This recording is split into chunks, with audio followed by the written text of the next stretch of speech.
السلام عليكم، مرحبا بكم في قناة ارسن دي زاد. ما تنساوش دعمونا بلايك وتضغطوا على زر الاشتراك باش يوصلكم جديد.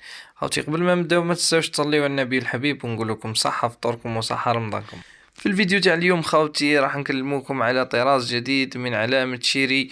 وفي الفيديوهات السابقة كنا كلمناكم على انه شيري ستدخل السوق الجزائرية بسيارات جد متطورة بمواصفات عالمية واسعار تنافسية. والسيارة اللي حنكلمكم عليها هي شيري أريزو 5 2023 سودون الجديدة. سيارة عصرية ذات مظهر رياضي أوروبي وأسعار اقتصادية ذات قوة تنافسية عالية.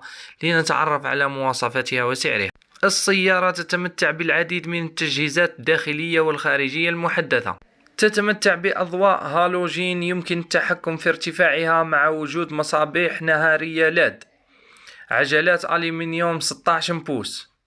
صالون واسع ل5 أفراد. كراسي من جلد وأخرى من قماش.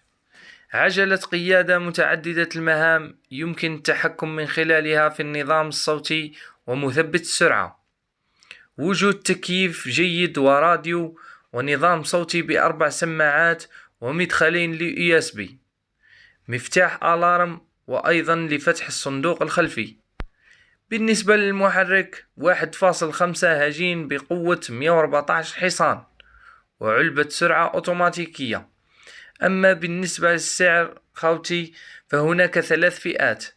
الفئة الأولى من 141 مليون، والفئة الثانية 180 مليون، والفئة الثالثة 191 مليون. أنا أظن أن أسعارها في متناول المواطن البسيط وستؤثر على أسعار السوق المحلي. نتمنى السرعة لبداية تسويق سيارات شيري في الجزائر. هكا خوتي نكونوا لحقنا لآخر الفيديو، إن شاء الله تكونوا استفدتوا. ما تنساوش دعمونا بلايك وتابونيو القناة باش يلحقكم جديد وتكثرونا من البارطاج وما تبخلوناش من لي كومونتير تاعكم ونقولكم السلام.